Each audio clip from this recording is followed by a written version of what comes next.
الحمدللہ رب العالمین والصلاة والسلام علی سید المرسلین اما بعد فاعوذ باللہ من الشیطان الرجیم بسم اللہ الرحمن الرحیم۔ آج کا جو ہمارا موضوع ہے زنا کا عذاب۔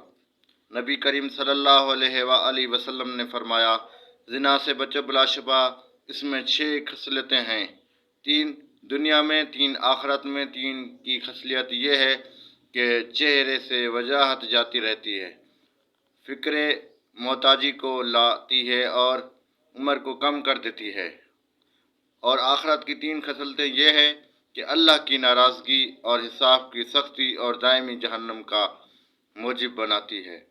اللہ تعالیٰ فرماتا ہے، یقیناً کتنا برا ہے جوان کی جانوں نے ان کے لیے بھیجا ہے کہ اللہ کی ان پر ناراضگی ہے اور عذاب میں وہ ہمیشہ ہمیشہ رہیں گے۔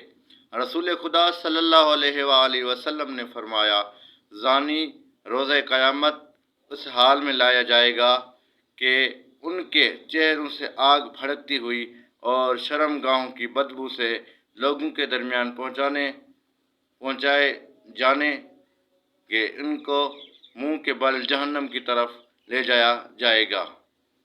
پھر جب وہ دوزخ میں داخل ہوں گے تو داروغہ جہنم آگ کی قمیض پہنائے گا۔ اگر زانی کی اس قمیض کو اونچے اور مستحکم پہاڑ کی چوٹی پر ایک لمحہ کے لیے رکھ دیا جائے تو یقیناً وہ جل کر خاک سرا ہو جائے گا۔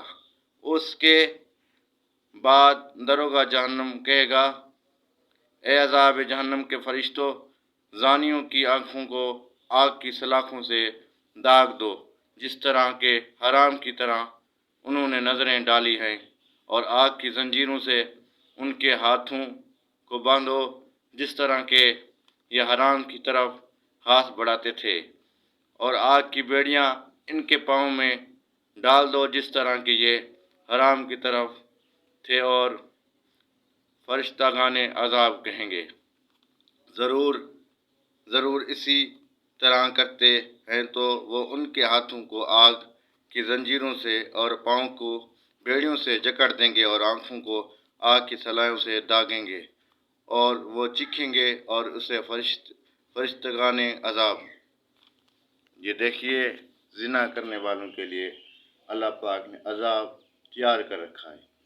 اللہ پاک ہمیں زنا سے بچنے کی توفیق عطا فرمائے، اور حقوق العباد کا ہمیں خیال رکھنا چاہیے۔ برے کاموں سے اللہ پاک ہمیں بچائے، آمین بجاہ الامین۔